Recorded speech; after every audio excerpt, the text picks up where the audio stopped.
There's certainly an abundance of riches at this time of year. My goodness.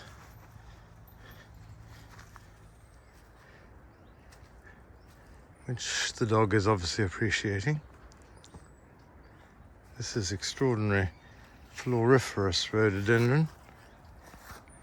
Fairly compact due to its parent Williamsianum. This rhododendron has these very dark buds, pink buds, and opens to these pale pink bells. Wonderful combination. And look at it, absolutely covered in flower. This is rhododendron bow bells. And serendipitously, above it is Magnolia Coral Lake. And the same sort of colour scheme blending in, so that's quite good. Coming down past bow bells,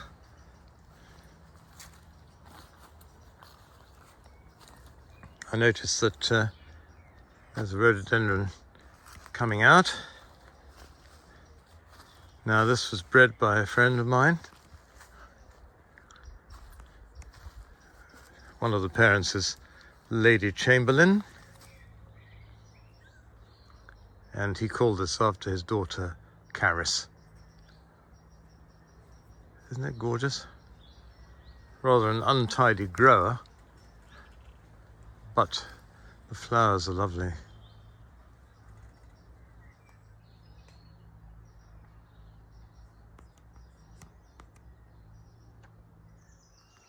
Another reliable and very distinct rhododendron is this one called Allison Johnston. And a great big bumblebee seems to be enjoying it as well.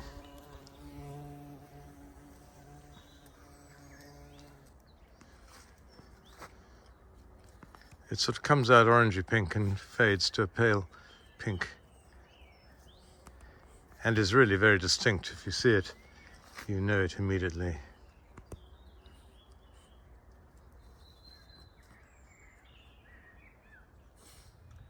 Forming a nice stripy trunk is the bladderwort called Stalia Culta, with dripping flowers in April, and it flowers exactly the same time as Magnolia Elizabeth, which, because it's such an old tree, is flowering way up.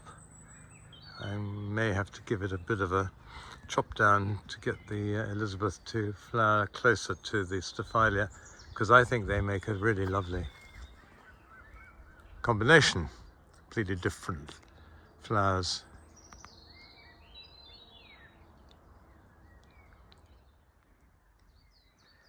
Imagine walking along in the Caucasus Mountains, Kazakhstan, places like that, and you come up to an open mountainside, absolutely covered with these peonies.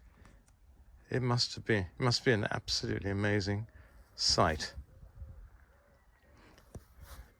Not only do you get the beautiful wine red flowers, but you've also got this amazing fine filigree foliage which sort of mounds up, and then these extraordinary single wine red flowers. Paeony tenuifolia, this is fabulous, and I'd love to see a whole mountainside covered in these.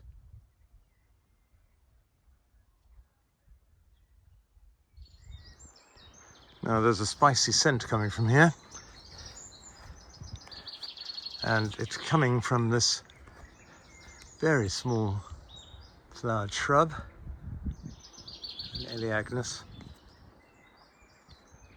which I first came across about 35 at least years ago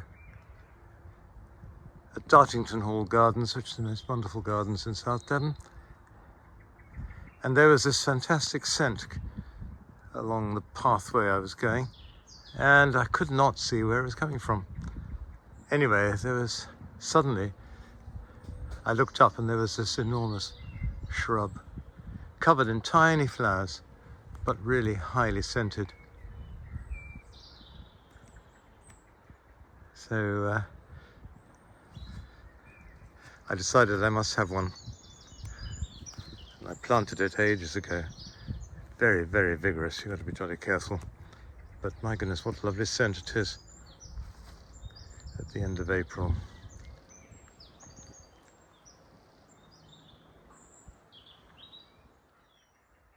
Here's an unusual and obviously very early flowering hydrangea. This is Hydrangea scandens. And scandens means sort of scrambling and climbing, and as you can see, it has gone up into this Osmanthus as well. Nothing very distinguished about it compared with some hydrangeas, but still, it's interesting.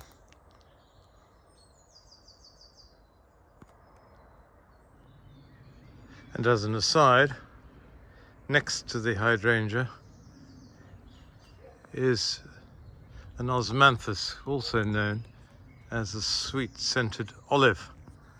It's a member of the olive family, and look, you can now see why. It's got these olive-like fruits, each containing a single stone like an olive. No idea whether you can eat it or not, another matter. I mean, it wouldn't poison you, but it's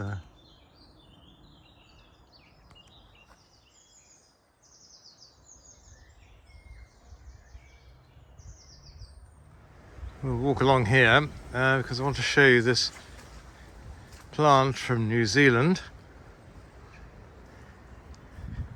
Absolutely packed with its daisy flowers. You see, it's amazing. A completely white froth.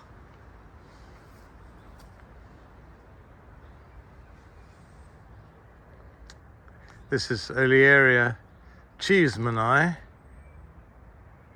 Cheesman was a respected New Zealand botanist. And this Olearia, with this lovely scented, honey-scented flowers, is named after him.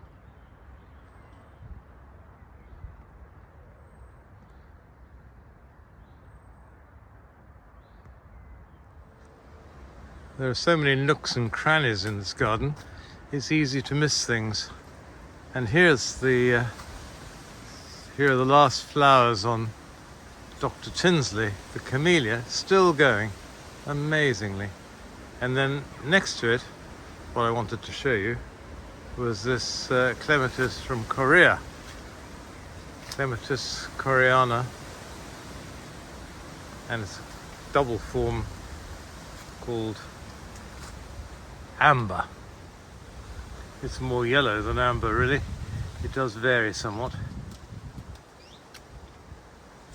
but it's rather attractive, especially the way it's sort of nestling into the camellia.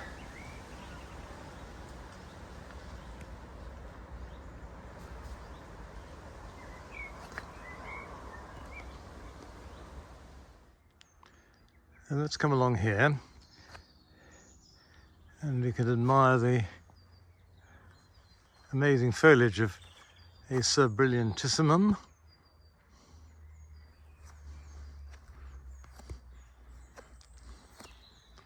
And this dwarf lilac, Syringa palibin, compact little bush. The flowers have got that characteristic lilac scent.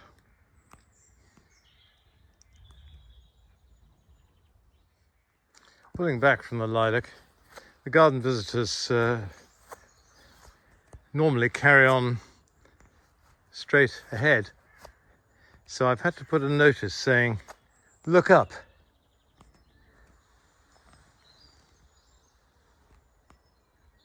And we look up to the Handkerchief Tree. Père David, a Jesuit missionary in China, in southwest China, discovered this tree, and it was an instant success because of its intriguing flowers. Called the Handkerchief Tree because great big bracts of white look like handkerchiefs. As an aside, we went to China some years ago and went to the very area where Père David found this tree, but unfortunately we never found it. And in fact, it is extremely scarce in the wild, almost to the point of extinction. But of course it is cultivated a lot.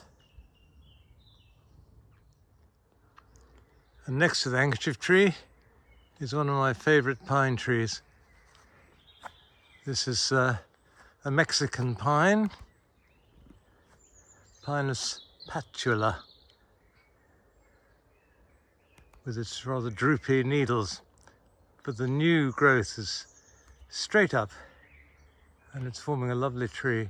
This must be 40 years old.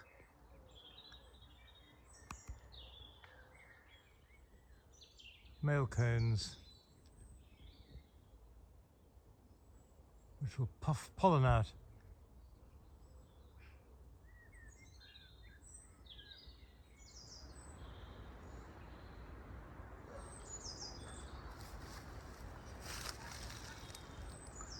Lost in thought.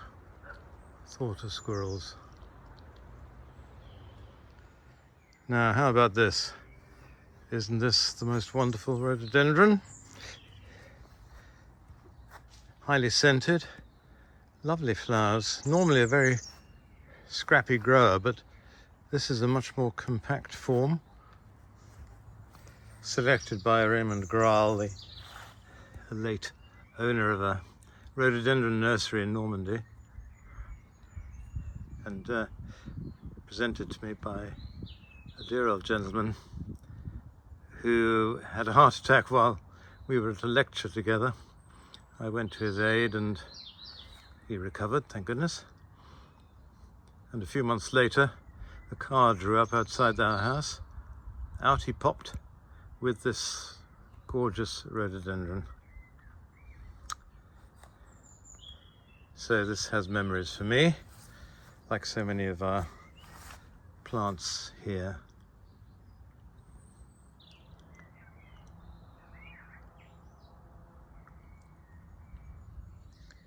Now behind the rhododendron Edgeworthii is this wonderful rhododendron, and I mean, look at that new growth. Stalks carrying these bronze new leaves. Fantastic. There's some pink flowers as well, but truly amazing. This is a rhododendron called Mulmainense, but it was collected in Taiwan, I think, and it's in those days called Rhododendron ellipticum. Same difference.